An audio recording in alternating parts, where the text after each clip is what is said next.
सभी का स्वागत है। आज के इस वीडियो में मैं चरक संहिता का पहला अध्याय जो है दीर्घजीविती अध्याय, इसका मैं 25 क्वेश्चन का इम्पोर्टेंट क्वेश्चन का सीरीज लेके आया हूँ। ठीक है, इससे पहले चरक संहिता का जो भी इतिहास है उसमें 2 पार्ट में मैंने 25 क्वेश्चन का सीरीज बना दिया है। तो अगर उस वीडियो को नहीं देखा तो पहले उस वीडियो को देख लीजिए, उसके बाद से ये वाला लेक्चर अटेंड करिए, जिससे आपको और ज़्यादा बेनिफिट मिलेगा। ठीक है, तो इसमें 25 क्वेश्चन है और ये जो भी क्वेश्चन है अलग अलग एग्ज़ाम में पूछे गए हैं, तो ये काफ़ी हेल्पफुल होंगे आपके लिए। ठीक है, बढ़ते हैं अपने पहले प्रश्न की तरफ। पहला प्रश्न है, फलनी में नहीं है। पहले तो यही पता होना चाहिए कि फलनी है क्या। तो देखिए, द्रव्य जो है यहाँ पे कई प्रकार के बताए गए हैं। द्रव्यों का वर्गीकरण चरक सूत्र में किया गया है कई तरीके से। टोटल 66 द्रव्य हैं। ठीक है, कितने द्रव्य हैं? 66 द्रव्यों का वर्गीकरण किया गया। ठीक है, जिसमें से मूलनी जो होते हैं, मूलनी यानी कि जिसमें मूल का प्रयोग किया गया। ठीक है, मूलनी द्रव्य कितने हैं? मूलनी होते हैं 16 और फलनी जो होते हैं इनकी संख्या जो होती है, देखिए मूल से ज़्यादा फल होते हैं, यानी कि मूल अगर 16 हो गया तो फल कितना हो जाएगा? 19। तो फलनी द्रव्यों की संख्या होती है 19। तो उसमें से ये पूछा गया कि फलनी में कौन नहीं है। ठीक है, तो फलनी में देखिए, अब इसका एग्जाम्पल आप याद करेंगे तो ये थोड़ा क्वेश्चन डिफिकल्ट हो जाएगा, क्योंकि इसमें पर्टिकुलर पूछ दिया गया। लेकिन ये आप त्रिफला पढ़े हैं ना, हरितकी, विविधकी, आम्लकी, ये तीनों एक में होता है, इसलिए ये क्वेश्चन बना हुआ है। तो इसका आंसर आप याद रखिए, जो फलनी में नहीं है, फलनी में हरितकी होता है। ठीक है, हरितकी जो होता है ये फलनी में पाया जाता है। तो ये आंसर तो नहीं होगा कि इसमें पूछा है कि कौन नहीं है। आम्लकी और विविधकी नहीं पाया जाता। तो आपका आंसर क्या हो जाएगा? ए एंड सी, यानी कि ऑप्शन डी सही होगा। ठीक है, आपका ऑप्शन डी हो जाएगा। बढ़ते हैं अगले प्रश्न पे। दूसरा प्रश्न है, सूत्र स्थान के प्रथम अध्याय में मूलनी द्रव्य की संख्या बताई गई। अभी देखिए, मैंने पहले ही क्वेश्चन में एक्सप्लेन कर दिया। मूलनी कितने होते हैं? मूल से ज़्यादा फल होते हैं। ठीक है, मूल से ज़्यादा फल होते हैं, यानी कि मूलनी कितने हो गए? मूलनी 16 और फलनी 19। तो मूलनी कितने हो गए? मूलनी हो गया 16। ठीक है, बढ़ते हैं अगले प्रश्न पे। यहाँ पे पूछा गया तीसरा प्रश्न, दुग्ध सेवन से शुक्र वृद्धि का उदाहरण है। यानी कि दूध का सेवन करते हैं तो उससे शुक्र बढ़ता है, ऐसा क्यों होता है? द्रव्य सामान्य के कारण, गुण सामान्य के कारण, कर्म सामान्य के कारण, या सभी? तो देखिए, जो दूध का गुण होता है वही गुण जो होता है शुक्र का भी होता है। ठीक है, तो दूध और शुक्र का गुण समान होने के कारण इसमें क्या बोलेंगे? पहला ऑप्शन द्रव्य समान, इसमें से दूसरा आपका आंसर हो जाएगा, क्योंकि दोनों का गुण मिलता है। दूध का और शुक्र का दोनों का गुण क्या होता है? ये मिलता जुलता है। ठीक है, इसलिए यह गुण सामान्य में आ जाएगा। ओके, बढ़ते अगले प्रश्न पे। चौथा प्रश्न है, त्रिसूत्र त्रिस्कंध है। ये दोनों एक दूसरे का ही पर्यायवाची शब्द है। ठीक है, त्रिसूत्र या त्रिस्कंध। तो त्रिसूत्र क्या है? आप चरक सूत्र में देखेंगे, पहले चैप्टर में दिया हुआ। त्रिसूत्र कौन से होते हैं? हेतु, लिंग और औसत। ये डायरेक्ट क्वेश्चन है, इसको आप याद रखिए। क्या हो जाएगा? हेतु, लिंग और औसत, ये 3 हो जाते हैं। ठीक है, इस चीज़ को याद रखिए। बढ़ते अगले प्रश्न पर। यहाँ पे पूछा गया, कौन सा मूत्र अष्टविध मूत्र में समाहित नहीं है? अब देखिए, यहाँ पे कई तरह का क्वेश्चन पूछा जाता है कि अष्टविध मूत्र क्या होता है। ठीक है, उसी तरह से अष्टविध क्षीर भी होता है। दूध भी 10 प्रकार के, दूध भी 8 प्रकार के बताए गए हैं, और मूत्र भी 8 प्रकार के होते हैं। तो इसमें से पूछा है, जो मूत्र होता है उसमें कौन सा मूत्र इसमें अष्टविध वाले में समाहित नहीं किया गया? तो देखिए, मूत्र में गाय का मूत्र होता है, अजा का मूत्र होता है।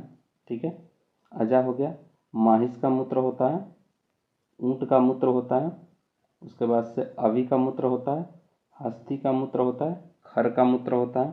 ठीक है, तो इस तरीके से आप देखें बहुत सारे मूत्र होते हैं, टोटल 8 प्रकार के। अब इसमें से देखिए, यहाँ पे नर का मूत्र के बारे में नहीं बताया गया। अजा है, खर है, हय है और नर मूत्र। तो नर मूत्र के बारे में नहीं बताया गया, बाकी सारे मूत्रों का वर्णन किया गया। ठीक है, इसमें से आपका आंसर क्या हो जाएगा? पहला नर मूत्र। ठीक है, बढ़ते हैं अगले प्रश्न पे। अगला प्रश्न क्या है? अपस्मार उन्माद ग्रह रोग में उपयोगी मूत्र है। अगर किसी को अपस्मार हो गया है, ठीक है, अपस्मार का मतलब क्या होता है? एक तरह से अपस्मार जो होता है वो भूलने की बीमारी होती है। ठीक है, कोई भी चीज़ आदमी याद करता है वो बहुत जल्दी भूल जाता है। ठीक है, तो भूल जाता है। और उसी तरह उन्माद जो होता है, उन्माद का मतलब होता है एक तरह से पागलपन। ठीक है, तो उन्माद का मतलब क्या हो गया? पागलपन। तो इसमें से पूछा गया कि कौन सा मूत्र जो होता है यह उपयोगी होता है। ठीक है, बताइए इसमें से कौन सा मूत्र होगा जो उपयोगी होगा?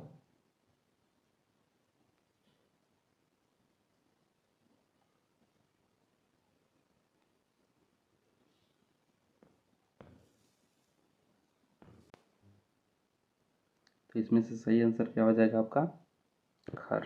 खर का मतलब गधे का मूत्र होता है। ठीक है, तो यहाँ पे देखिए मैंने सबका लिख दिया। अवी का मतलब होता है भेड़। ठीक है, हय को घोड़ा बोलते हैं, हय का मूत्र यानी कि घोड़े का मूत्र। ठीक है, अजा का मतलब हो गया बकरी, और नर का तो आपको पता है। तो अपस्मार, उन्माद और ग्रह रोगों में कौन सा मूत्र उपयोगी होता है? खर यानी कि गधे का मूत्र। ठीक है, आगे बढ़ते हैं। अगला प्रश्न है, अष्टविध क्षीर में समावेश नहीं है, यानी कि अष्टविध क्षीर कौन कौन सा क्षीर होता है? तो इसमें सही आंसर क्या हो जाएगा आपका? बी ऑप्शन सही होगा, खर क्षीर यानी कि गधा। तो देखिए गधे का तो दूध होता नहीं है। ठीक है, तो मेनली इसमें क्या क्या हो जाएगा? माहित क्षीर होता है, यानी भैंस का दूध, ऊँटनी का और स्त्री का। ठीक है, तो इस प्रकार आपका बी ऑप्शन सही हो जाएगा। ठीक है, बढ़ते हैं अगले प्रश्न पे। अगला प्रश्न क्या है? वनस्पति द्रव्य को होते हैं। वनस्पति, देखिए जो द्रव्य का क्लासिफिकेशन किया गया वो कई प्रकार से किया गया। ठीक है, जो एक होता है जांगम द्रव्य, एक होता है अस्थावर। ठीक है, जांगम और अस्थावर। जांगम का मतलब जो जंतुओं से प्राप्त होते हैं, अस्थावर का मतलब जो वनस्पति से। तो वनस्पति वाले को क्लासिफाई करके बताया गया। ठीक है, तो जो वनस्पति वाला है इसमें बताया गया है जिसमें केवल फल दिखते हों, पुष्प नहीं। ठीक है, वनस्पति वाले में क्या हो जाएगा? जिसमें केवल फल होंगे और उसमें पुष्प नहीं दिखेंगे। ठीक है, तो आपका ऑप्शन कौन सा हो जाएगा? सी ऑप्शन सही होगा। ठीक है, इसको याद रखिए डायरेक्ट कि वह द्रव्य जिसमें केवल फल दिखे, पुष्प नहीं, तो क्या हो जाएंगे? वनस्पति। ठीक है, बढ़ते अगले प्रश्न पे। यहाँ पे क्या है? 9वां प्रश्न है, ज्ञान देवता कितने प्रकार की वर्णित हैं, यानी कि जो हमारे ज्ञान के देवता हैं वह कितने प्रकार के हैं? ठीक है, तो ज्ञान के देवता को बताइए कितने प्रकार के हैं? तो सही आंसर क्या हो जाएगा आपका? C option. टोटल कितने ज्ञान के देवताओं ने जो थे वो वर्णित है ज्ञान देवताओं का वर्ण? तो 8 हो जाएगा। इसमें सबका नाम याद रखिए, बुद्धि, सिद्धि, मेधा, धृति, स्मृति, क्षमा, दया और कीर्ति। ठीक है, इन 8 देवताओं ने, माना जाता है कि इन 8 देवताओं ने अग्निवेश आदि ऋषियों के अंदर प्रवेश किया था। ठीक है, जिससे उनको ज्ञान की प्राप्ति हुई। बढ़ते अगले प्रश्न पे। 10वां प्रश्न है, शोधन वृक्ष की संख्या बताई गई है। जो चरक संहिता है यानी पहले अध्याय में कितने शोधन वृक्ष के बारे में बताया गया? तो देखिए शोधन वृक्ष के बारे में बताया गया, उनकी संख्या है 6। आपका ऑप्शन नंबर पहला सही है, 6 शोधन वृक्ष के बारे में बताया गया। कैसे? तो इसमें से 2 ग्रुप किया गया। पहला ग्रुप है जिसको क्षीरत्रय बोलते हैं। क्या है? क्षीरत्रय। ठीक है, जिनमें 3 प्रकार के क्षीर के बारे में बताया गया है, जैसे अर्क क्षीर हो गया, सुनोही क्षीर हो गया और अस्मंतक हो गया। ठीक है, अर्क, सुनोही और अस्मंतक, यानी कि क्षीर वर्ग वाले में कितने आ गए? 3। उसी तरीके से एक दूसरा जो वर्ग है उसमें बताया गया त्रिवल्कल। त्रिवल्कल, ठीक है, त्रिवल्कल, इसको याद रखेंगे। इसमें भी 3 आ गए, तो टोटल मिला कितने हो गए? 6। तो इस तरीके से आप इसमें याद रखेंगे। जैसे इसमें देखिए त्रिवल्कल में क्या आ जाता है, जिनमें त्वक यानी कि इसमें जो छाल होता है उसका उपयोग लिया जाता है। ठीक है, जिसे पूतिक होता है जिसको लता करंज भी बोलते हैं, उसके बाद से तिलवक होता है जिसको लोगर कहते हैं, और कृष्णगंधा होता है। ठीक है, तो इन सबको मिला करके ये हो गया। तो क्षीर वाले में 3 हो जाएंगे और त्रिवल्कल वाले में 3 हो जाएंगे। तो टोटल शोधन वृक्षों की संख्या कितनी हो गई? 6 हो गई। ठीक है, बढ़ते हैं अगले प्रश्न पर।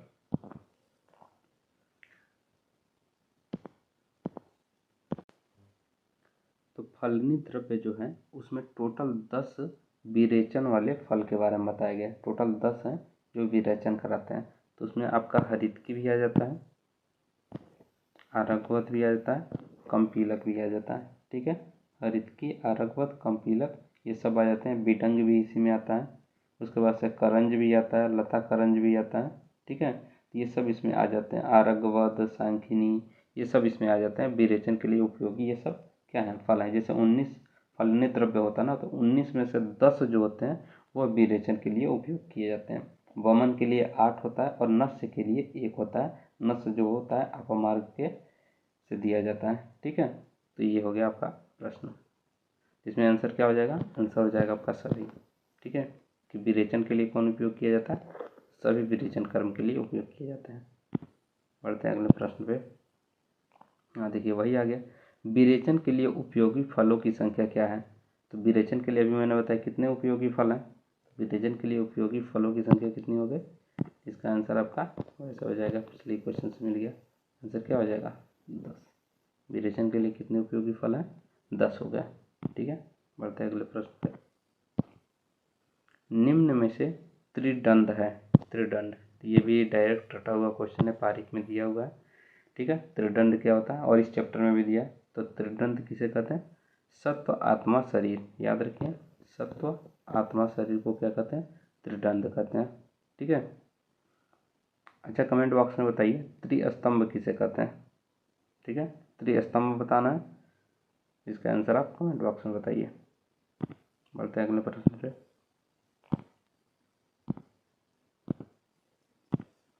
अगला प्रश्न है, चरक संहिता का उपदेष्टा है। बताइए, चरक संहिता को उपदेष्टा कौन है? इसका आंसर आपको सबको पता होगा। चरक संहिता के उपदेष्टा कौन है? अग्निवेश। ठीक है, ये तो डायरेक्ट रटा हुआ क्वेश्चन है, ये आपको पता होगा। बढ़ते अगले क्वेश्चन पे। व्याधि अधिष्ठान है, यानी कि व्याधि का अधिष्ठान क्या है? व्याधि, तो देखिए व्याधि का अधिष्ठान शरीर और मन दोनों होता है। ठीक है, व्याधि जो होता है शरीर और मन दोनों अधिष्ठान होता है इसका। ये आपका आंसर सी सही हो जाएगा। व्याधि का है या फिर रोग का है, दोनों एक ही चीज़ है। व्याधि और रोग दोनों का अधिष्ठान क्या है? शरीर और मन। ठीक है, अगले प्रश्न पे आते हैं। शारीरिक दोषों की चिकित्सा है। देखिए, शारीरिक 2 प्रकार के दोष होते हैं, एक होता है शारीरिक दोष और एक होता है मानसिक दोष। ठीक है, तो शारीरिक दोष की चिकित्सा दैव व्यापाश्रय और युक्ति व्यापाश्रय दोनों से करते हैं। ठीक है, दैव व्यापाश्रय और युक्ति व्यापाश्रय दोनों से करते हैं। जबकि जो मानसिक दोषों की चिकित्सा होती है उनको ज्ञान, विज्ञान, धैर्य और स्मृति से करते हैं। तो यहाँ पे देखिए, दैव व्यापाश्रय और युक्ति व्यापाश्रय, यहाँ पे दोनों ऑप्शन आपका सही हो जाएगा। ठीक है, यहाँ पे दोनों ऑप्शन एक्चुअली मिल गया, ये दोनों एक ही में होना चाहिए लेकिन यहाँ पे दे दिया, तो आप इसमें दोनों ऑप्शन सही लगाएंगे। शारीरिक दोषों की चिकित्सा कैसे होती है? दैव व्यापाश्रय और युक्ति व्यापाश्रय दोनों से होता है। ठीक है, बढ़ते हैं अगले प्रश्न पे। पुरुष की उत्पत्ति होती है, पुरुष की उत्पत्ति कहाँ से हुई है? बताइए, सत्व से, आत्मा से, शरीर से? पुरुष की उत्पत्ति कहाँ से हुई है?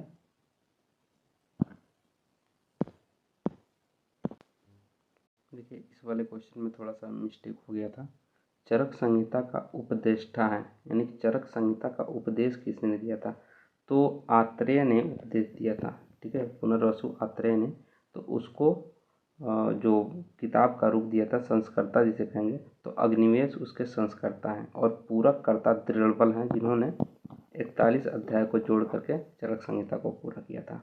ठीक है, तो इस थोड़ा क्वेश्चन को याद रखेंगे कि जब संस्कर्ता पूछा जाएगा तो अग्निवेश जाएगा और पुनर्वसु आत्रेय का जब नाम आएगा तो उपदेष्टा, यानी कि उपदेश को दिया था जिसने। ठीक है, तो ये आप याद रखेंगे। इसके बाद से उस वाले क्वेश्चन पे आते हैं। ये वाला व्याधि का अधिष्ठान हो ही गया, शरीर और मन, ठीक है। उसके बाद से ये दोष वाला बता दिया, शारीरिक दोषों की चिकित्सा और मानसिक दोषों की चिकित्सा। हाँ, यहाँ पे पुरुष की उत्पत्ति होती है, तो देखिए पुरुष की उत्पत्ति जो बताया गया, सत्व आत्मा शरीर इन तीनों से मिलकर होता है, ठीक है। ये डायरेक्ट क्वेश्चन, इसको याद रखिए। अगला प्रश्न है, यत्राश्रिता कर्म गुणा कारणम।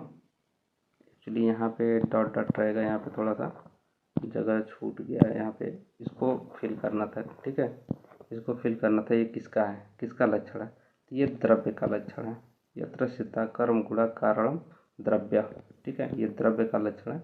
इसको आप याद रखिए, जब ये श्लोक आएगा तो ये किसका होगा, द्रव्य का लक्षण होगा, ठीक है। अगले प्रश्न पे आते हैं, प्रभाव भेद से द्रव्य है, यानी कि प्रभाव भेद से द्रव्य कितने प्रकार के होते हैं। तो द्रव्यों का क्लासिफिकेशन कई तरीके से किया गया है, ठीक है। तो उसमें से आपसे पूछा गया प्रभाव भेद से द्रव्य कितने प्रकार के हैं। तो प्रभाव यानी कि इनका क्या प्रभाव होता है, उसके हिसाब से द्रव्य 3 प्रकार के होते हैं, ठीक है। कौन कौन से, नाम बताइए। 3 प्रकार का तो होता है, कौन कौन सा होता है। एक होता है दोष प्रशमन, ठीक है, दोष प्रशमन। दूसरा होता है धातु प्रदूषण, और तीसरा होता है स्वास्थ्य हितकर, ठीक है। तो इस चीज़ को याद रखेंगे, यानी कि कुछ द्रव्य जो दोषों को शांत करने वाले होते हैं, ठीक है, यानी कि दोष प्रशमन। कुछ होते हैं जो द्रव्य धातुओं की दूषित करने वाले होते हैं, और तीसरा जो होता है कुछ द्रव्य जो स्वास्थ्य हितकर होते हैं, स्वास्थ्य के लिए लाभदायक होते हैं, ठीक है। ये 3 प्रकार के द्रव्य हो गए। बढ़ते हैं अगले प्रश्न की तरफ। हाँ, यहाँ पे देखिए ये शब्द आया, क्षीरम क्षीर, फलम पुष्पम, तैलानी, कंटका डॉट डॉट डॉट। अब इसको पूरा आपको करना है, इस वाक्य को आपको पूरा करके बताना है। तो इसका सही आंसर क्या हो जाएगा आपका, तो इसमें सही आंसर आपका हो जाएगा सी, औद्भिज द्रव्य प्रयोजांग। यानी कि जो औद्भिज द्रव्य होते हैं, चरक के अनुसार इन्होंने टोटल बताया है 18 ऐसे द्रव्य हैं जिनका मतलब 18 अंग हैं जो जिनका प्रयोग किया जाता है औद्भिक द्रव्यों का। जैसे क्षार हो गया, क्षीर हो गया, पल्लव हो गया, स्वरस हो गया, नाल हो गया, निर्यास हो गया, सार हो गया, त्वक हो गया, मूल हो गया, भस्म, तेल, कंटक, पत्र, शुंग, कंद, प्ररोह, ये सब 18 अंग बताए गए हैं इनका प्रयोग होता है। इसीलिए औद्भिक द्रव्य प्रयोजन के अंतर्गत क्षार, क्षीर, फलम, पुष्पम, तैलानी, कंटका ये सब इसी में आ जाएंगे। उसी तरह अगर जांगम का पूछा गया होता तो जांगम वाले में एक ज़्यादा यानी कि 19, इसमें 18 है, इसमें 19 अंग प्रयोजांग होते हैं। उसमें क्या हो जाता है देखेंगे तो गोरस होता है, पित्त होता है, वसा होता है, मज्जा होता है, रक्त होता है, मांस होता है, मूत्र, चर्म, ये बहुत सारे हैं उसमें, ठीक है। नख, खूर, सब केश सब इसमें आ जाएंगे। तो जांगम, तो क्षीर वाला ये श्लोक आप याद रखेंगे, उसमें क्या आंसर हो जाएगा, सी ऑप्शन सही होगा। बढ़ते हैं अगले प्रश्न पे। हाँ, ये भी क्वेश्चन बहुत बढ़िया है। यहाँ पे दिया है प्रीणन, बृहण, वृष, बल्यम, मनस्करम गुण है। यह मतलब यहाँ पे बहुत सारा दूध के बारे में बताया गया, तो उसमें से ये किसका गुण है, ठीक है, बताइए ये किसका गुण है।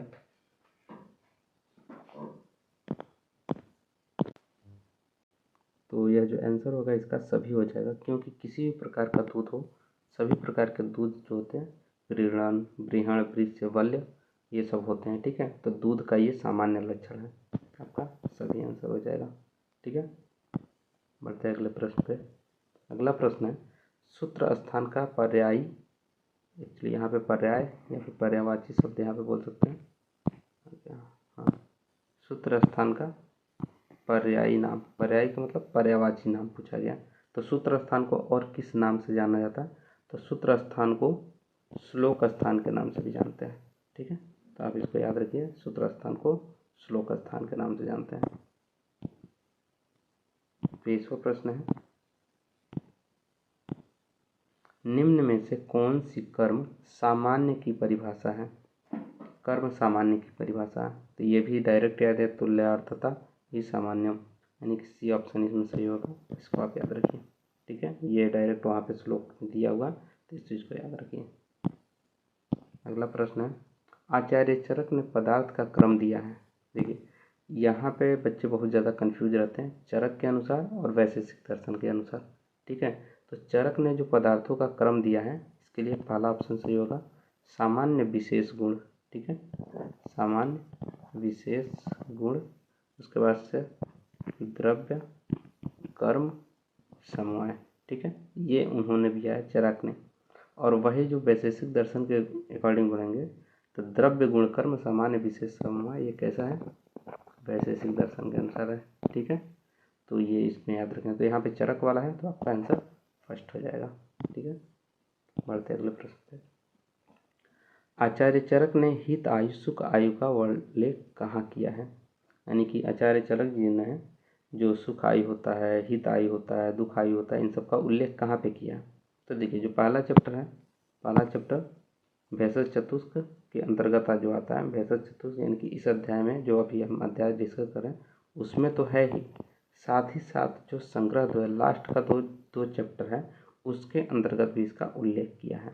ठीक है, तो इसलिए इसका आंसर आपका डी जाएगा। करेक्ट आंसर क्या हो जाएगा? डी जाएगा। ठीक है, आई होप आपको वीडियो पसंद आया होगा। अगर वीडियो पसंद आया तो वीडियो को लाइक करें और चैनल पर नए हैं तो चैनल को सब्सक्राइब करिए। साथ ही साथ आप हमारे टेलीग्राम चैनल से जुड़ जाइए, वहाँ पे आपको ये सारा PDF मिल जाएगा। ठीक है, अगर कोई डाउट होता है तो आप नीचे कमेंट बॉक्स में आप मैसेज कर सकते हैं। ठीक है, मिलते हैं नेक्स्ट वीडियो में, तब तक के लिए टेक केयर, बाय बाय।